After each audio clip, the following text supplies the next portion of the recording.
The first week of the Trackmania World Tour was played. We had the Super Week of Trackmania Grand League, which were 2 play days played in the same weekend.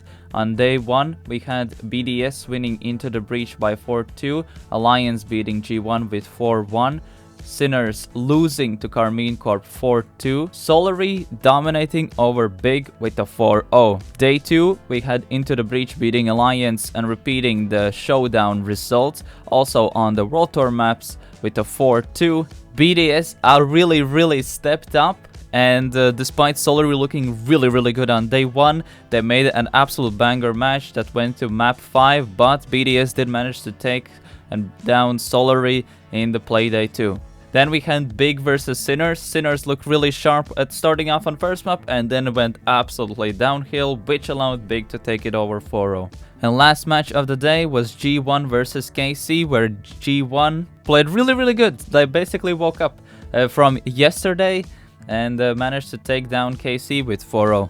And now after the Super Week, the standings are as follows. BDS is number 1 with 2 wins and 0 losses. Then we have 2 to 7th, which is all just 1-1 so far, with Solary in 2nd, Alliance in 3rd, G1 4th, Big 5th, Into the Breach 6th, or tied with Big, Carmine Corp 7th, and Sinners in 8th so far. Their next TMGL Playday is going to be played on Sunday at 6 EET. If you want to see more information on it or see the specific times and where to watch, the links are in description.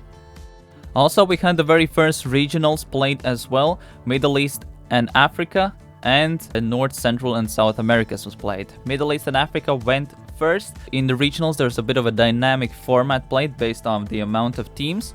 In the first Middle East and Africa regional, there were only 6 teams, and with that, the event was played in a double elimination best of 7s, from which the team F10, consisting of Birdie and Chemko, managed to take it in a quite convincing fashion, with only dropping 1 map to the team that placed second, Molotov Gaming, which consists of Huso and Ignite.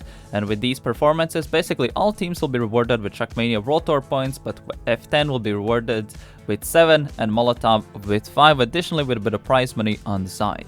And the very first regional for Americas, or the NCSA region, were played as well. The region had 19 teams taking part in the first regional, with a similar rewards as the Middle East and Africa regionals. However, here the format was played a bit differently.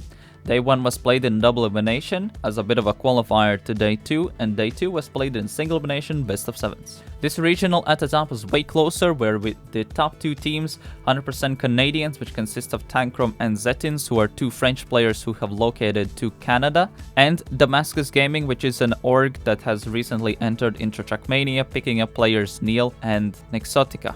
And in the end, we had a really banging best of 7 played that went all the way to the map 7, which was Aeropipes at the end, which was very fun to watch when it was happening live. But Damascus managed to take it in a very close match, and I think this will make it a very cool storylines to follow. How will this region develop into the future? Also, one thing to notion, shoutouts to 3rd and 4th places with Air Green, with Mellow and Manox, which were the number 1 South or Central American team in this regional, and the Final Form, which is a new team or org that has picked up Handro and Nova, placing 3rd and 4th respectively. Additionally, I am hosting a podcast every single Monday if you want to hear me talk in way more detail regarding the ecosystem, also inviting some guests here and there in a way more longer form. I would highly recommend checking that out.